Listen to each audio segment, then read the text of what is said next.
Saudações e bem-vindo. Hoje queremos passar em revista o estado de saúde do turismo no país na perspectiva da Covid-19. Há indicações muito claras, segundo as quais uma eventual crise porque o setor do turismo esteja a passar não terá como causa principal a Covid-19. Esta pandemia pode ser vista como sendo uma agravante. A crise já vem desde há algum tempo. Para esta conversa convidamos o consultor para a área de turismo, o Sr. João Neves. Sr. João Neves, é bem-vindo à família Mídia Mais. Muito obrigado. Sr. João Neves, consultor da área de turismo, qual é o estado de saúde nesta altura, em primeiro plano, na perspectiva da Covid-19, que veio a mudar praticamente todo o mundo? Bem, no âmbito da Covid-19, dizer que o setor turismo começa a recuperar os ânimos depois de um período extremamente difícil, em que o setor, portanto, praticamente paralisou a nível nacional. Então, neste momento, uma vez, portanto, identificadas as formas de proteção e de mitigação, portanto, da propagação do Covid-19, as empresas começam neste momento a reabrir e a reinventarem-se para funcionar neste novo normal, oferecendo, portanto, os seus serviços, mas com alguma cautela, acima de tudo, no sentido de evitar que elas próprias sejam focos de propagação. Começam neste momento, portanto, a reaparecer no mercado, a começar, portanto, a angariar novamente clientes, mas é ainda um processo de reversão relativamente tímido face àquilo que, portanto, as empresas precisam para se sustentabilizar e para se poderem viabilizar no âmbito comercial. Se este recuperar os tempos normais do turismo, poder prosseguir conforme as previsões iniciais, quanto tempo o Sr. João Neves acha que vai ser necessário para o setor do turismo voltar a sentir que está a voar novamente em cruzeiro? Em abril deste ano, quando começou a situação da pandemia, eu teria afirmado que este ano estava totalmente perdido. E alguns dos colegas foram muito críticos. O João das Neves diz que o ano está totalmente perdido porque ele é um pessimista. E hoje reafirmamos que, de facto, o ano de 2020 foi um ano para esquecer. Portanto, em termos comerciais, em termos de rendimentos, quase todos os estabelecimentos turísticos foram obrigados a reduzir drasticamente a sua mão de obra. Foram obrigados drasticamente a reduzir os custos e a exercer uma austeridade enorme na contenção de custos de energia elétrica, de custos de comunicação e tudo mais. E dizer que é muito cedo para antever quando é que vamos chegar àqueles números que estávamos a trabalhar com eles antes da pandemia, mas minha previsão, assim um pouco no escuro, é que vai levar pelo menos 3 anos a que consigamos nos refazer deste cenário, nos readaptar e criar uma nova rotina de trabalho para que possamos, a partir daí, começar gradualmente a crescer e, portanto, a ganhar novo ritmo. Quais são os nichos do turismo que foram mais afetados? Porque aqui podemos falar de chegadas internacionais, podemos falar de outras atividades a nível interno. Quais são aqueles nichos que o Sr. João Neves acha que foram mais afetados? Bem, é assim, o turismo parou totalmente. Podemos dizer que 100% dos segmentos foram afetados. As chegadas internacionais foram totalmente cortadas com a interrupção dos voos, portanto, dos voos internacionais, mas o setor do turismo doméstico também ficou totalmente fechado. É só dizer que, portanto, a partir do momento que o Estado decretou, portanto, o estado de emergência e que, portanto, as pessoas tinham que ficar em casa, ninguém se, portanto, predispunha a sair para ir fazer férias ou passar um fim de semana numa instância turística. Portanto, dizer que o único movimento que houve durante esse período está relacionado com aquelas situações de estrangeiros que foram apanhados em contrapé e que foram forçados a ficar em Moçambique durante algum tempo porque não podiam viajar ou não podiam regressar aos seus países de origem. E houve, portanto, este pequeno movimento em alguns hotéis, mas é de facto uma questão residual que eu diria anda na ordem de 1 a 2% daquilo que é, portanto, o seu negócio.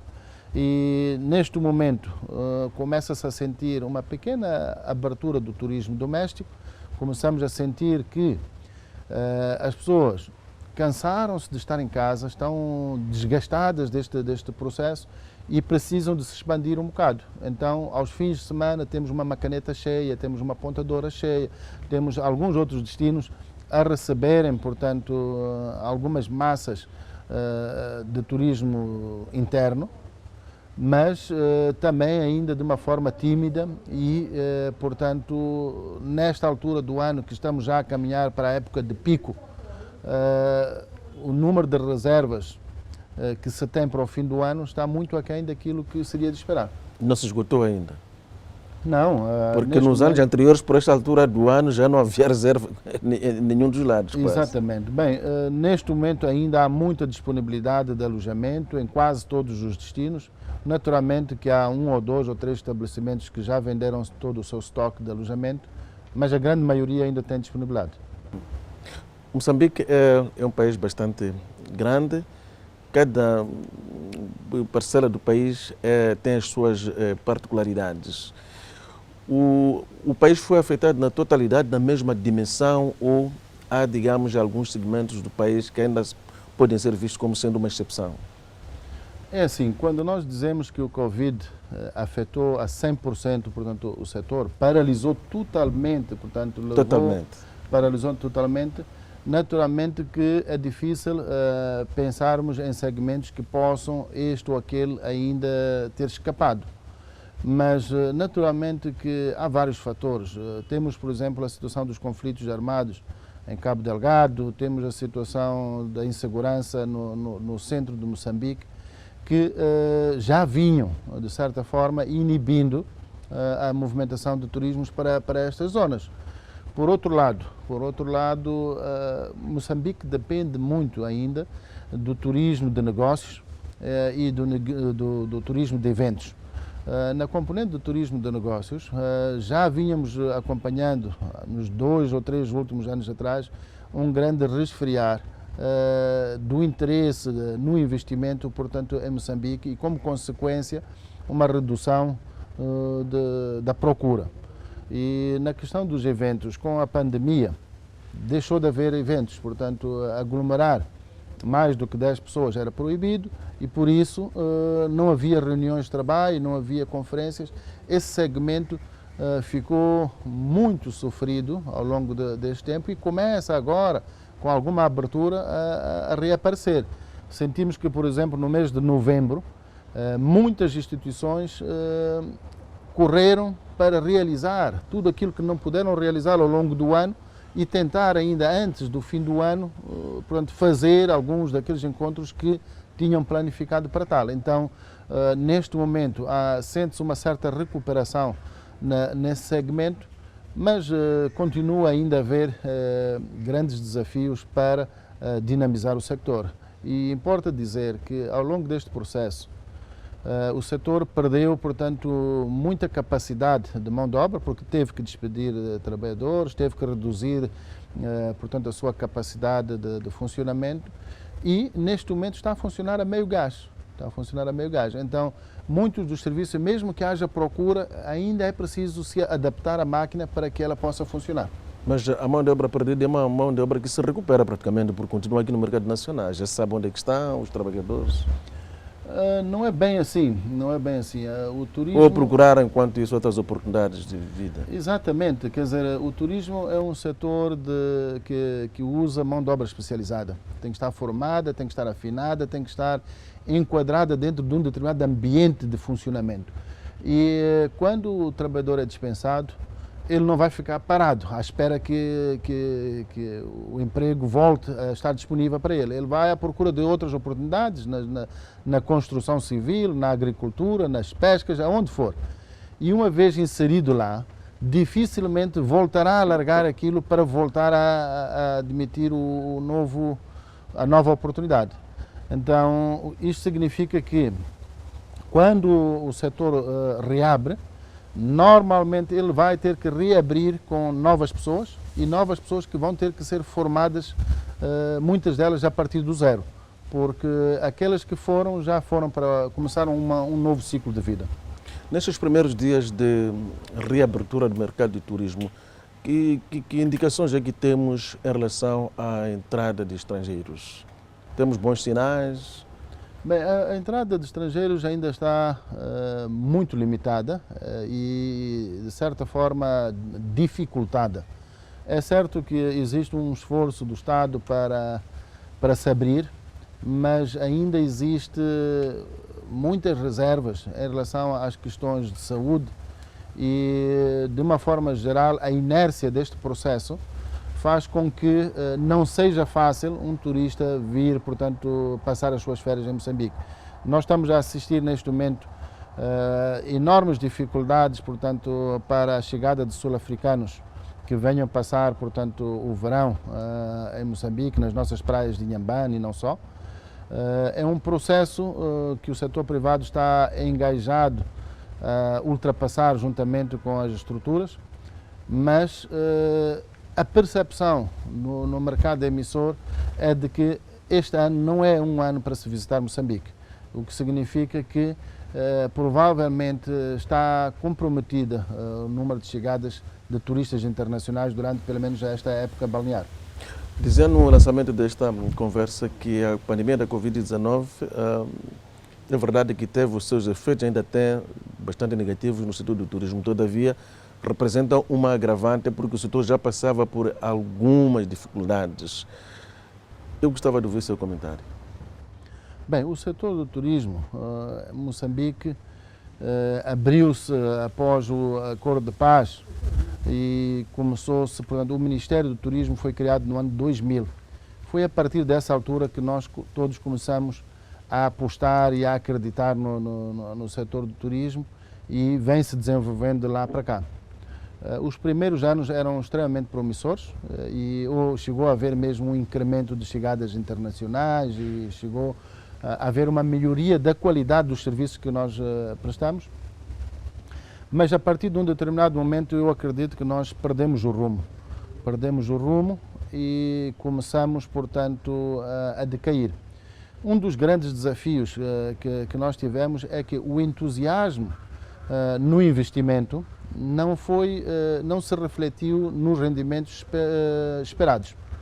A maior parte dos complexos turísticos a nível nacional e dos operadores turísticos investiram, mas não conseguiram reaver o valor do investimento.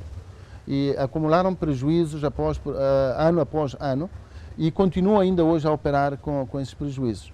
O que acontece é que, independentemente das dificuldades da operação e o facto de o número de clientes ou o mercado do turismo não ter vindo a crescer significativamente em todo o país, por causa do entusiasmo e por causa do estímulo que o Estado foi fazendo para o investimento, chamando e atraindo novos investidores, houve um aumento muito grande da oferta que não foi acompanhado pela procura. E isto significa dizer que a cada ano que passou, cada nova capacidade de oferta não acompanhada por um aumento da procura resultou na redução do mercado de quem já operava. Ou seja, um determinado estabelecimento turístico estava a trabalhar com um nível de ocupação de 30%. Se nesse ano apareceram mais 2 ou 3 estabelecimentos turísticos, no ano seguinte ele desceu dessa percentagem para, por exemplo, 25%. E passado mais 4 ou 5 anos, baixou para 10%. E atualmente nós temos vários complexos turísticos a nível nacional a operar com um nível de ocupação abaixo de 5%, o que é praticamente impossível de viabilizar, portanto, a sua operação.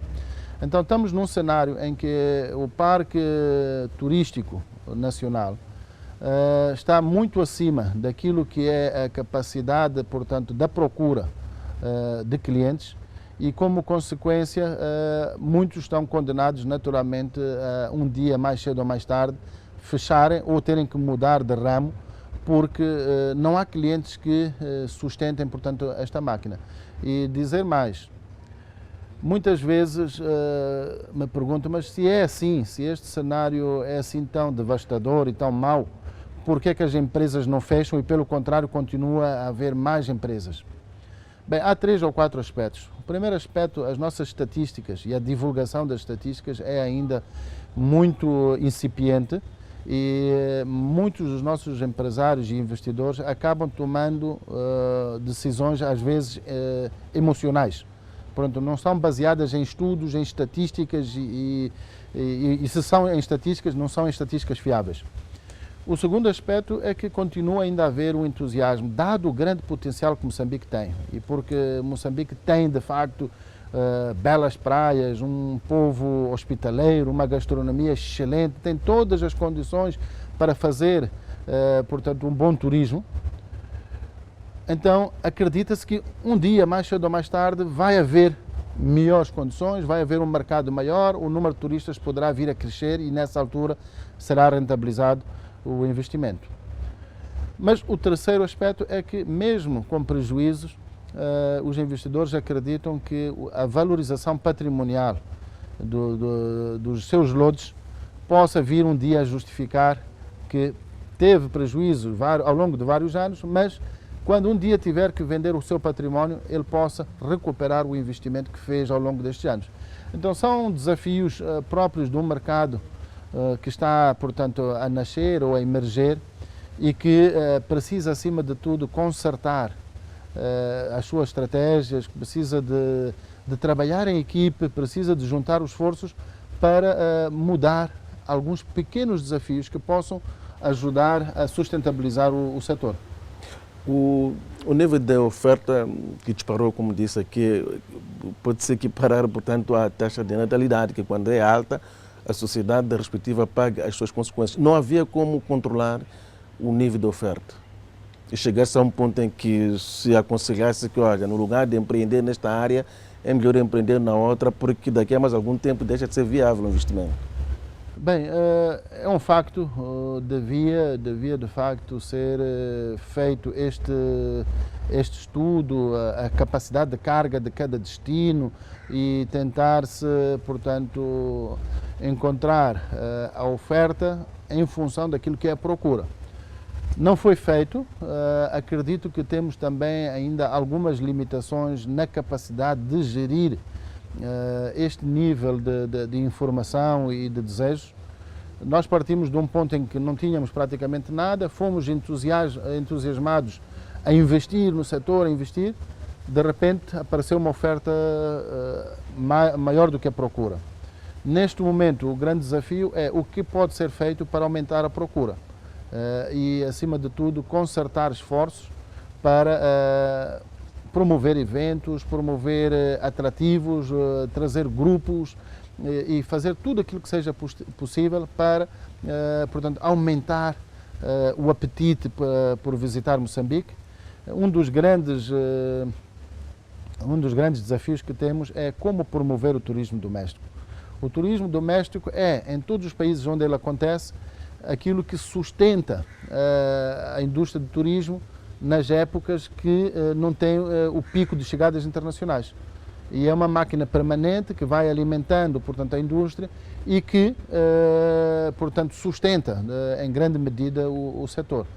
Em Moçambique, o turismo doméstico tem ainda uma série de desafios e eles estão relacionados com a questão do custo, a questão da qualidade não estar virada para os interesses mais específicos dos moçambicanos e, acima de tudo, portanto, o facto de que quando concorremos com destinos internacionais nós não conseguirmos oferecer uma vantagem competitiva suficiente para o turismo doméstico. Mas estamos suficientemente habilitados para atrair para nós para Moçambique, neste caso os grandes eventos que se realizam, quer a nível da região, quer a nível internacional, que é esse tipo de eventos que acaba proporcionando muitas oportunidades para o turismo. Bem, a nível dos eventos, nós criamos alguma capacidade, particularmente na cidade de Maputo. A cidade de Maputo é neste momento já um destino para eventos, um destino que pode receber grandes conferências regionais e temos inclusive o mérito de que fazemos-lo de maneira diferente em relação a outras capitais com quem nós concorremos. Mas a capacidade a nível de lobby, isso passa por lobby. A questão da angariação de grandes eventos para Moçambique, nós ainda estamos muito na fase amador. Nós precisamos de criar um bureau de eventos que se dedique de forma profissional e permanente e de forma especializada na mobilização de grandes eventos para este destino. Uma equipe que vá aos fóruns internacionais saber onde é que ou quando é que vai se realizar um grande fórum dos médicos, um grande fórum político, um grande fórum de qualquer outro setor e trazer esses eventos para cá. Para isso, normalmente, é preciso o envolvimento do município, é preciso o envolvimento do governo, portanto, na concessão de condições especiais e, por fim, o setor privado tem também um papel importante na medida que é ele que sabe capitalizar as oportunidades e transformar, portanto, uma oportunidade dessas em negócio. Senhor João Neves, o país oferece inúmeras oportunidades para a área de turismo. Quais são aquelas oportunidades que acha que o país leva uma certa vantagem, uma vantagem comparativa, onde devia merecer a prioridade absoluta? Bem, essencialmente, Moçambique tem, portanto, três fatores muito importantes. Primeiro são as praias belíssimas, de água azul transparente e areias brancas, e com um verão 12 meses por ano. Portanto, isto é de facto um bom potencial. Ligado às questões da prática de desporto, portanto, marítimo, portanto, o mergulho, a pesca e outros, ele oferece um potencial muito interessante. Mas é preciso referir que a praia só não é por si uma ferramenta competitiva. Dizer que pelo mundo fora há muitas belas praias tão boas ou melhores que as de Moçambique. Se formos para a Austrália, Maurícias, Seychelles, Brasil, Cuba e tantos outros destinos, têm as mesmas praias ou se calhar, pelo menos podem não ser tão boas, mas têm as praias mais acessíveis. O segundo aspecto que é muito interessante, Moçambique tem um povo hospitaleiro. Portanto, é um povo que sabe receber e que qualquer visitante aprecia esta hospitalidade. E isso é um fator extremamente valorizado e interessante, mas há outros aspectos também importantes. No caso de Moçambique, a gastronomia, uma gastronomia baseada primariamente nos mariscos, mas depois onde se mistura, portanto, tradições africanas, árabes, portuguesas e que daí resulta uma gastronomia extremamente apreciada a nível mundial.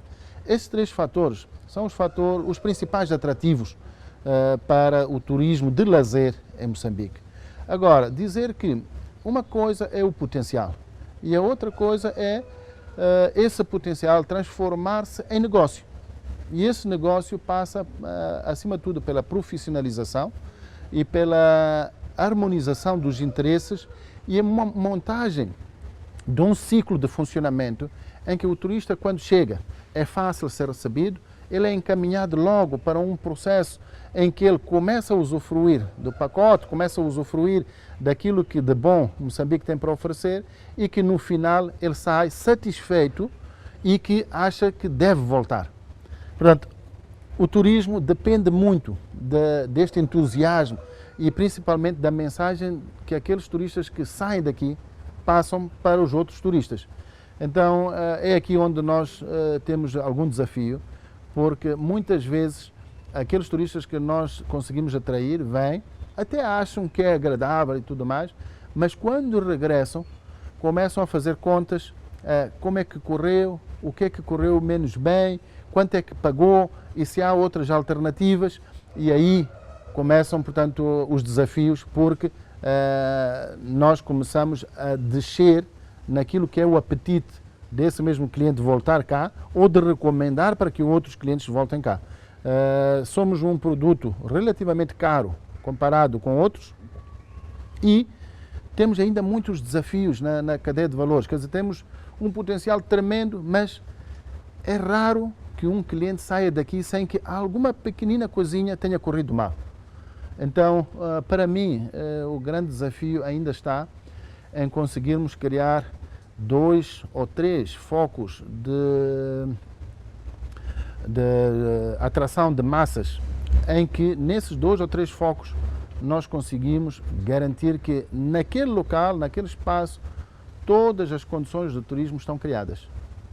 E depois podemos replicar essa experiência por outros pontos. Mas o que acontece é que nós, ao longo destes 20 anos, pulverizamos o nosso investimento do turismo a nível nacional, por cada um dos pontos, e temos várias ilhas isoladas com um produto turístico até atrativo, mas depois para chegar lá é extremamente difícil, para juntar aquela experiência com mais uma outra, às vezes acaba saindo não tão bem como nós queríamos, e fazer este produto final com vários destinos tem sido de facto muito difícil, e é isso que está a falhar, é a harmonização, portanto, do produto acabado, da maneira como o empacotamos para que o cliente possa usufruir de forma fácil, barata, competitiva e que seja uma referência na arena internacional. O potencial de Moçambique supera de longe o potencial de países vizinhos, por sinal pequenos, a exemplo de Eswatini, das Maurícias, e têm. Não temos como aprender desses pequenos países que, entretanto, conseguem atrair grande número de turistas. Nós temos uma maneira de fazer negócio diferente de outros povos.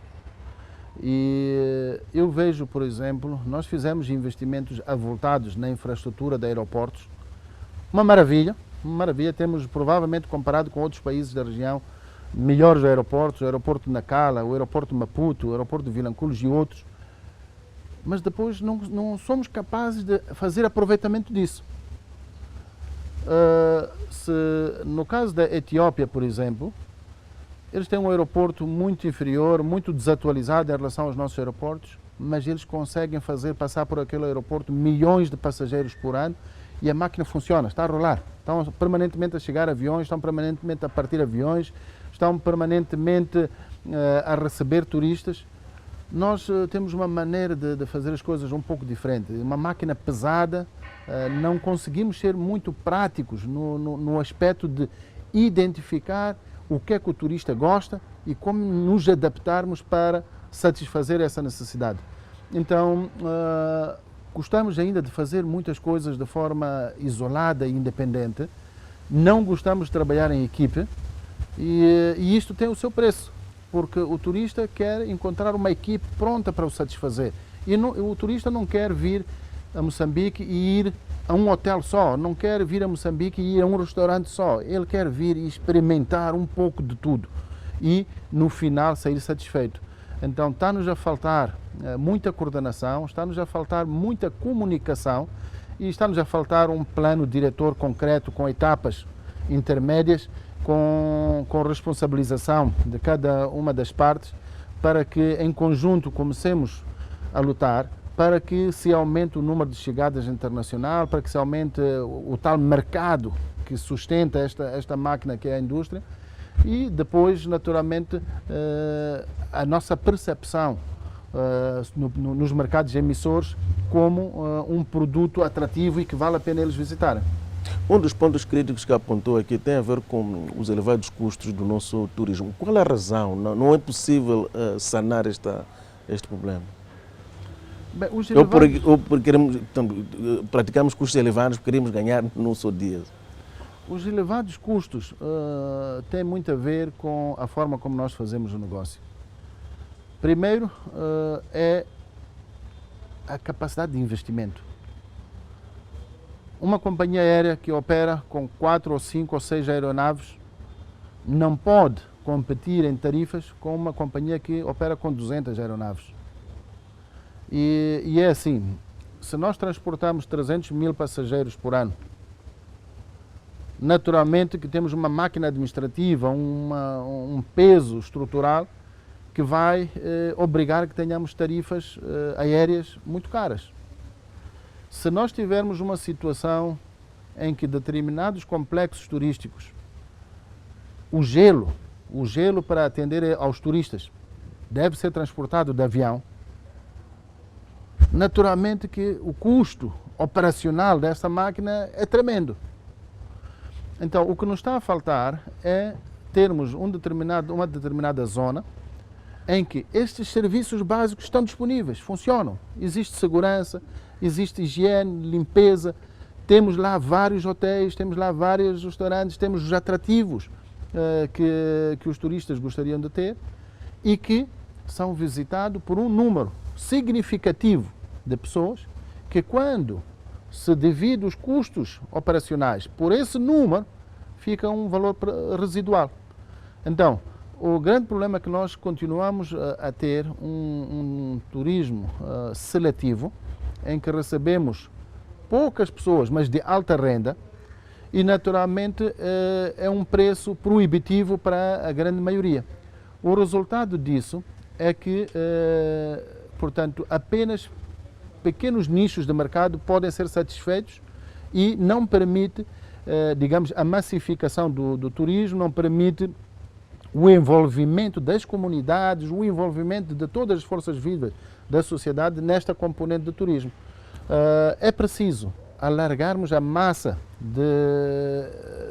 o universo de utilizadores para reduzir os preços para um nível muito mais acessível e, com base nisso, depois sermos competitivos. Nós estamos numa situação em que Moçambique, até o papel higiênico é importado.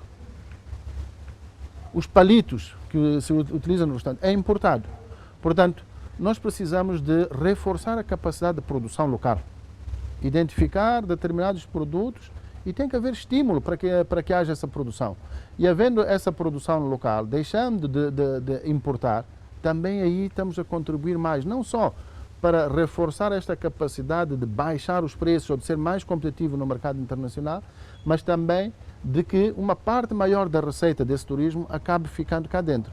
Neste momento ainda é um grande desafio, vamos continuar nos próximos anos a ter tarifas pouco competitivas, preços caros, e dizer que nestes últimos anos Moçambique virou-se muito para o turismo de negócios, e o turismo de negócios é aquele em que alguém tem que viajar porque vai fazer um negócio e vai ficar no hotel, vai usar os serviços.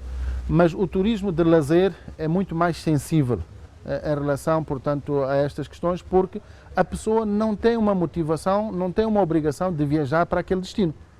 Então, ele só vai para o destino se, de facto, for suficientemente atrativo e se for competitivo em relação às outras opções que ele tem e que normalmente analisa com bastante antecipação e que são normalmente mais atrativos que o nosso. Como valorizar aquilo que é nosso para poder se tornar uma grande oportunidade de promover o turismo? Posso dar aqui alguns exemplos.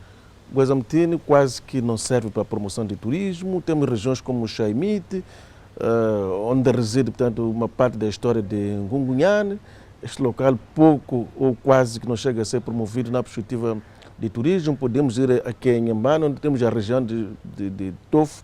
Tofo é onde nasceu a primeira Constituição da República de Moçambique. Todavia, ninguém sabe nada disto, entre outros tantos exemplos que podem ser trazidos aqui.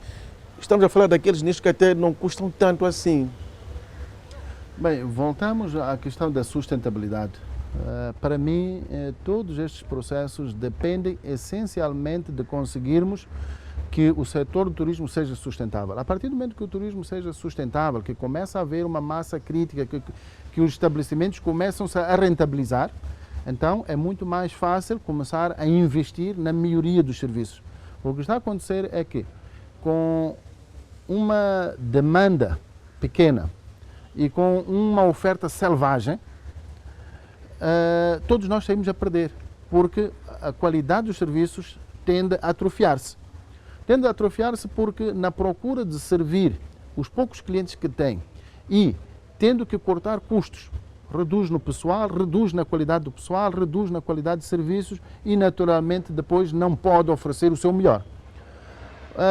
A situação dos festivais tem sido um grande problema que, a meu ver... Festivais, outros tantos valores que o país tem. Podemos trazer também a questão das águas térmicas, as águas termais, aliás, que abundam em algumas regiões do país, como Zambésia, por exemplo. A questão dos valores culturais, a questão da valorização daquilo que é a nossa história, passa por uma questão de identidade do povo. O povo moçambicano está a atravessar uma fase com grande dificuldade de identidade própria. Temos uma juventude que saiu, portanto, num período pós-guerra e que neste momento vive um cenário eu diria, com grandes problemas de moral e de identidade própria, que muitas vezes não está identificada, não está preparada para promover aquilo que tem de bom. Portanto, é mais fácil a nossa juventude adotar ídolos internacionais, música internacional, tudo aquilo que está na moda internacional, muito mais facilmente do que seria promover o seu próprio povo, o seu próprio país, a sua própria cultura. É um processo de desenvolvimento. Eu acredito que em algum momento isto poderá mudar, mas o grande desafio que temos, por exemplo, em relação principalmente às comemorações específicas, os festivais, a questão do Chaimita, a questão do Gwaza Mutini e outros, é que o nível destas comemorações, o nível de organização, o nível de higiene, de condições, não é adequado para receber turistas internacionais. Ainda temos que fazer um grande trabalho, há um grande desafio em relação a isto. A questão, portanto, do álcool, a questão da sexualidade, a questão da forma como as pessoas se comportam no meio de multidões com álcool e estes comportamentos todos têm sido inibidores de atração turística para estes assuntos.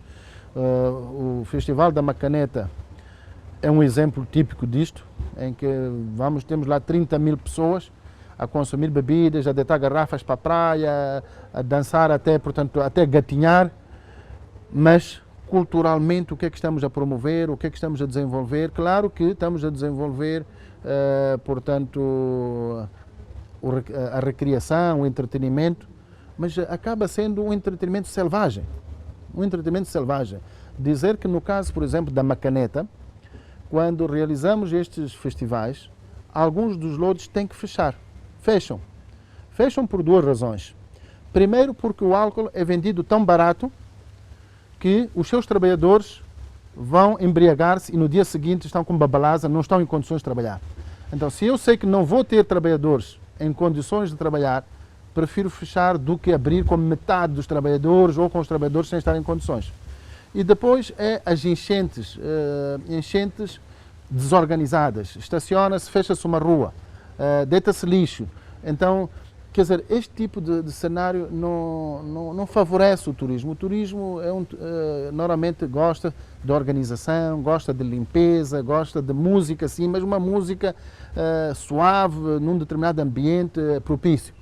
E a questão do Gwaza Mutini é um evento cultural que foi crescendo, que tem muita importância, portanto, na luta da resistência à ocupação colonial portuguesa, mas se formos a ver como é que acontecem as festividades, é preciso ainda melhorarmos muito.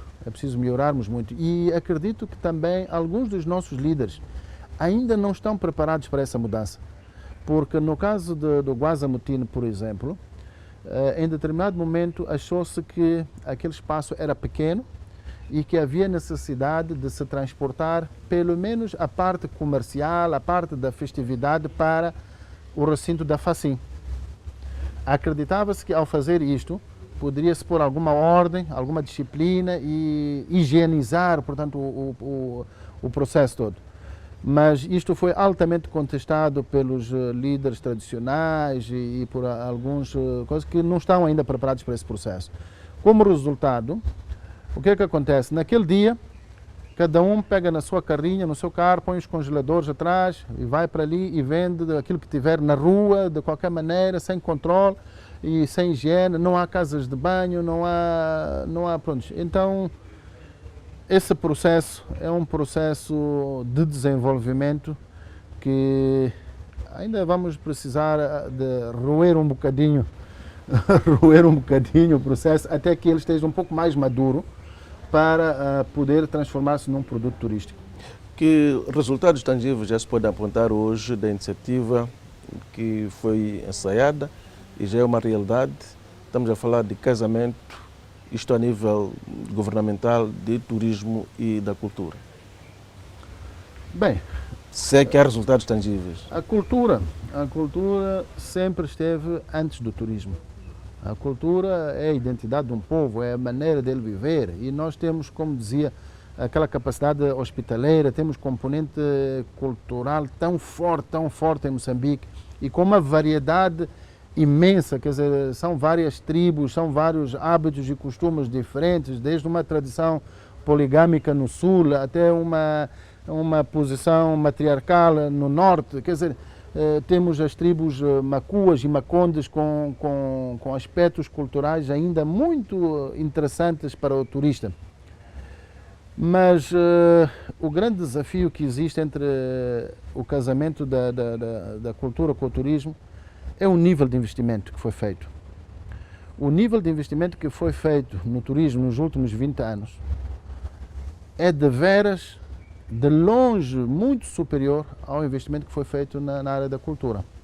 Então nós temos uma indústria do turismo e temos um setor da cultura ainda amador e é extremamente difícil casar os dois numa situação em que podem até os dois terem o mesmo objetivo, mas estão num estágio de desenvolvimento, num estágio de sonhos e de aptidões totalmente diferentes.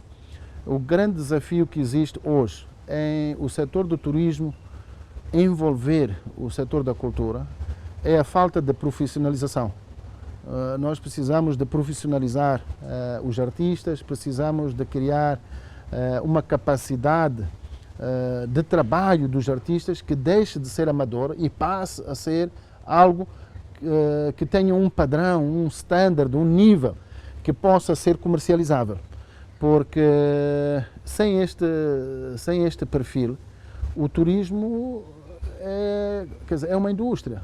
Ela tem que funcionar com parâmetros muito rigorosos, muito rígidos. Ele não pode contratar um músico e o músico não aparecer. E não pode contratar um músico para entreter uma determinada audiência e o músico chegar e cantar uma ou duas músicas e depois dizer que agora estou cansado, já não posso tocar.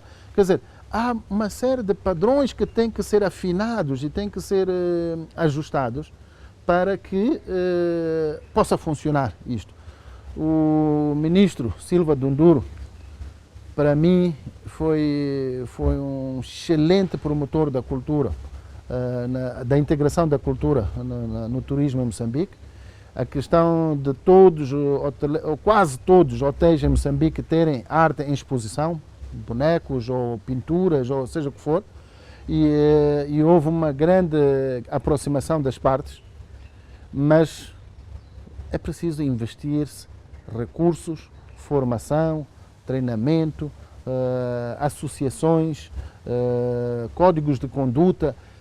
Ainda é preciso trabalhar muito para que a cultura esteja mais próximo daquilo que é a necessidade do turismo. E dizer que o turismo não vive sem cultura. Portanto, o turismo precisa desesperadamente desta cultura sob a forma de produto turístico acessível, com um preço razoável e com uma qualidade que de facto satisfaça aquilo que é a procura.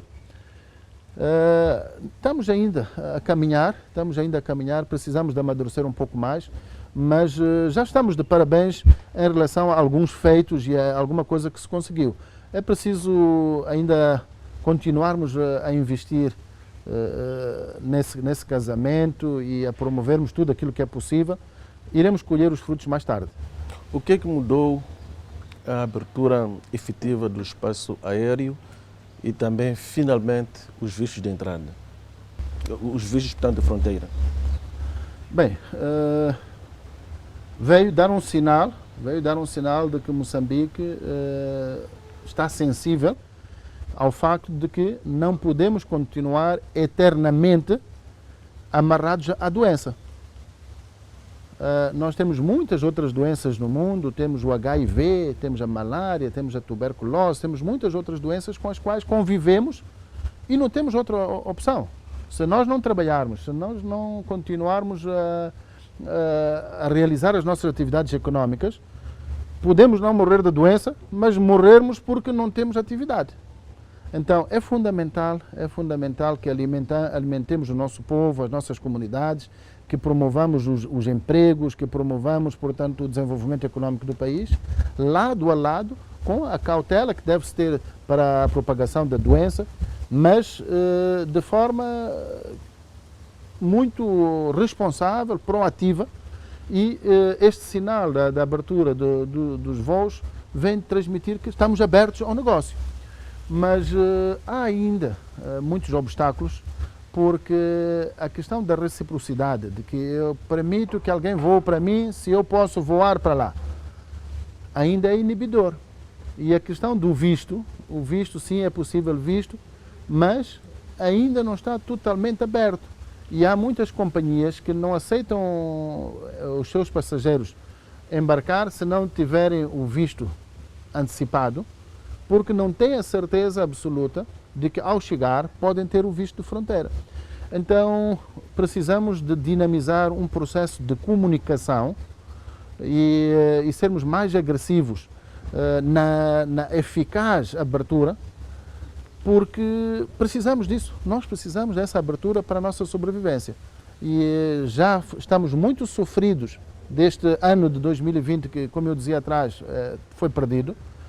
Nós precisamos desesperadamente de que haja um estímulo para que mais pessoas venham, mais pessoas possam usufruir dos nossos serviços e que possamos gradualmente reativar, portanto, a indústria. O que é que levou a ideia de destinos turísticos de eleição não pudesse ter o eco que hoje se esperava? Falou-se muito nisto, parece que tudo ficou no papel. Bem, Moçambique é um país muito vasto e o que acontece é que na primeira Estratégia Nacional do Turismo estavam preconizados 13 polos de desenvolvimento prioritários. Ora, com poucos recursos, num país que está a começar praticamente do zero, dispersar esses recursos por 13 destinos, naturalmente não deu resultado, não deu o resultado esperado. Na segunda Estratégia Nacional de Turismo, que está em vigor neste momento, reduziu-se para 5. O que acontece é que, mesmo assim, os 5 ainda continuam a ser muitos. E a redução de 13 para 5 foi muito positiva, mas apanhou-nos numa situação em que o país atravessa dificuldades económicas, financeiras e de insegurança e tudo mais, que desestimulou muito o investimento. Então, neste momento, era preciso concentrarmos em um ou dois, por todas as nossas energias e todos os nossos esforços para fazer com que esse polo possa funcionar. Até este momento, eu arrisco-me a dizer que, infelizmente, 20 anos corridos, não conseguimos ainda ter um único polo de desenvolvimento turístico em Moçambique em que nós possamos confortavelmente dizer que ali estão criadas condições para que o turismo possa acontecer. Não estamos nessa posição. Então é necessário juntarmos forças, criarmos todo o mecanismo, porque a indústria do turismo envolve a todos. Envolve os políticos, envolve os produtores de cerveja, envolve os produtores de refresco, de carnes, de vegetais, artistas, envolve a todos. Inclusive envolve aqueles que vivem naquela cidade, que passam a conviver com os turistas. Então, há necessidade, de facto, de elegermos uma determinada zona, que a gente diz, aqui nós queremos que haja turismo. e ali tudo fazermos para que a polícia esteja preparada para lidar com os turistas, que toda a indústria esteja mobilizada e sensibilizada para um determinado padrão. A partir daí, nós vamos dizer que pelo menos conseguimos um polo que funciona. Será esse o momento de grande orgulho para todos nós e depois que possa ser replicado para outros sítios. Por exemplo, Durban, na África do Sul, pegou num porto que estava esquecido ou estava semi-abandonado e transformou-lo numa atração turística. Aqui eles chamam o Shaka Marine World. Puseram um oceanário, puseram lá uma série de atividades de recreação. E o que é certo é que, como ele está ligado a um conjunto hoteleiro, está ligado a um conjunto de infraestruturas já existentes, a praia e etc, etc, de repente, toda a gente da África do Sul e da região quer lá ir ver aquilo. Então, torna-se um destino obrigatório. As pessoas querem ir ver. E estão lá e gostam e depois recomendam e vai outro e pronto. Já assim foi também quando Sun City foi criada há cerca de 20 anos atrás e que se tornou um polo de referência na região e que toda a gente de todo o mundo queria ir ver uma praia artificial no deserto.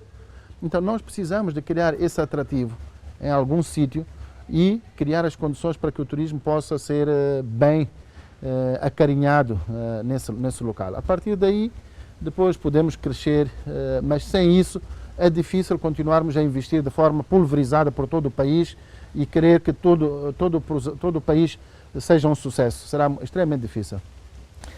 João Neves, consultor para a área de turismo, foi nosso convidado. Hoje falamos daquilo que é o estado de saúde de turismo no país na perspectiva da Covid-19 e também tivemos em conta o facto de a pandemia da Covid-19 ter vindo a agravar a situação de um setor que já passava por algumas dificuldades, sendo que os desafios são enormes. Há quem diga que a esperança é a última coisa a morrer, porque o país tem grande potencial, tem tudo para fazer prosperar o setor do turismo.